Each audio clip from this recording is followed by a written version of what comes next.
reading is a story that may be familiar to many, it may not be familiar to others, but it's a story that starts, in a sense, our Bible. Well, maybe it's the second story, but anyway, if we take it all as a total narrative, it is the first story in our Bible, the story of Adam and Eve.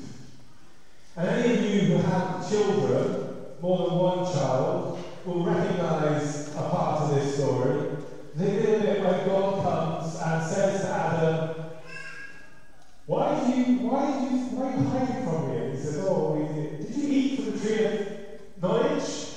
And Adam says, yes, but it wasn't me, it was her. And then the woman says, it wasn't me, it was the serpent. And the serpent turns around and he's got no one else to blame. But that's speaking of a joke, but at the same time it says something about the story.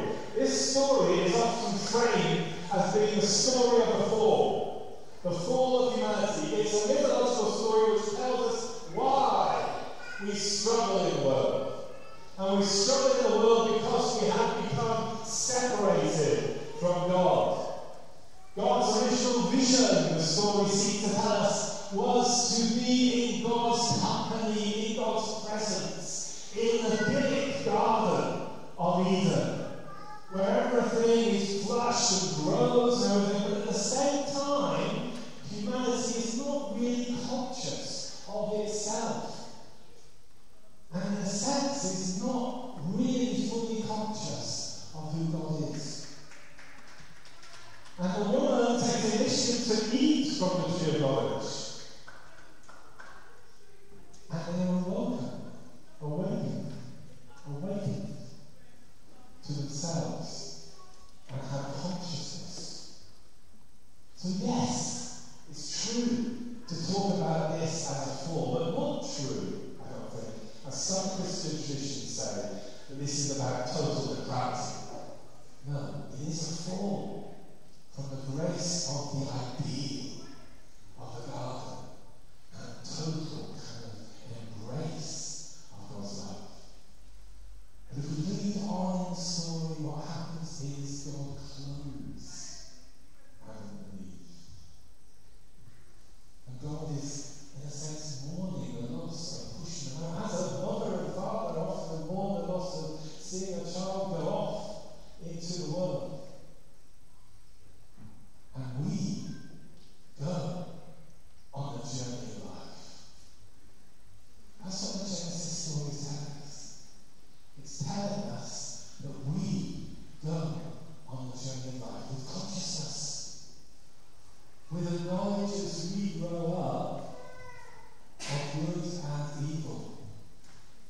And we have the choice.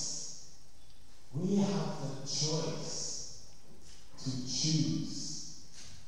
To choose for God, to choose against God. And that's the struggle of life. And because we are fallen, yes, the world is a struggle. Many of us know about the realities of the struggle of the world. Whether that's through what has been done to us or through struggles with our own bodies. But in those struggles, God gives us grace. We open our hearts to the reality of God.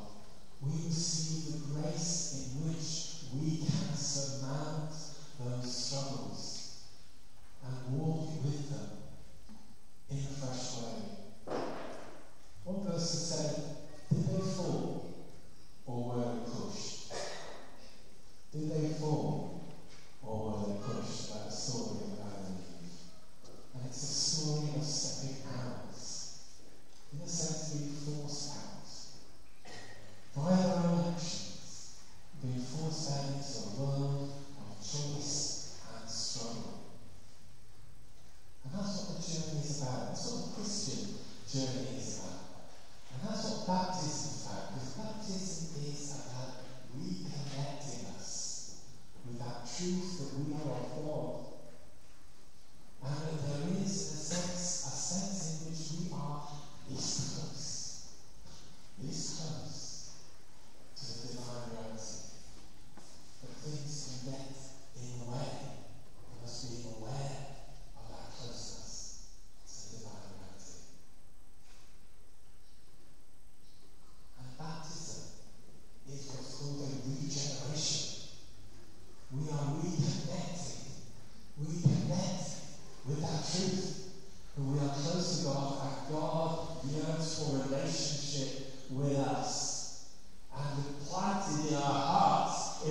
yearning for a relationship with God. And it's that yearning for a relationship with God that takes us through the struggles of life. That yearning for a relationship with God, that knowing, as we sang earlier on, that knowing that God seeks to bless us. Bless us. Wherever we are, wherever unblessed we feel, God wants us to know God's blessing. As we said to each other, as Adrian got each of us to say to each other, we are blessed, you are blessed. We are blessed, my sisters and brothers. We are blessed by the reality of God's grace, which is poured out upon us. The reality of God's grace, which is poured out upon us. It's falling down from the sky. It's raining upon us and wants us to know, to open our hearts to it, to be drenched in the love of God. And in being drenched in the love of God, to grow more fully into Christ. That's what we're here for. We're not here because we think we're perfect.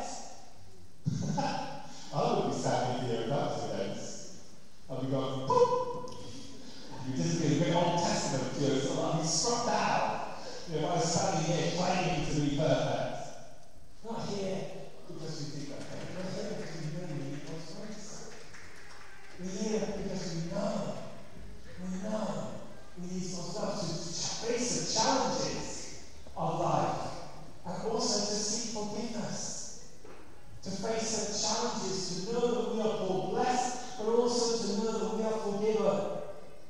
That God forgives us.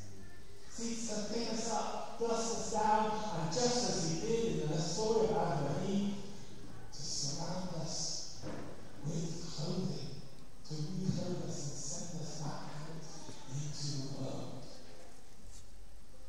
I told you about this. I told you about struggle. It doesn't say in scriptures, but if we read scriptures closely, we know that Paul struggles with chronic illness. If we read parts of scripture, perhaps another sermon, but it's clear that Paul is either disabled in some way or is struggling with a chronic sickness. And he talks about the struggle that he has in his body. And those of us get a bit older, a lot of you young ones around here sort of walk over this, but when we get older, we can feel that we're getting there. Despite the pumping iron down the gym these days, still you can feel your around, you're still feeling the bodies. What Paul talks about with the decay of our bodies. And some of us perhaps know that a little bit more than others. It's a beautiful passage because it offers hope in that. That is a sign. That is a sign of our destiny. That is a sign of our destiny, says Paul. He says, so we do not lose heart, even though our outer nature is wasting away, our inner nature is being renewed day by day. For this slight momentary affliction is preparing us for the eternal weight of glory beyond all measure. The eternal weight of glory beyond all measure. Do you want the eternal weight of glory beyond all measure, beyond all imagining, beyond all knowing, to be in that embrace of God's love, which is the eternal weight of glory, to know again the bliss of the garden, but in a different and a new way, is through our growth into Christ. So the story of Genesis is both about a fall, but it's also about a rising. A rising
those struggles. We can overcome those struggles, and we can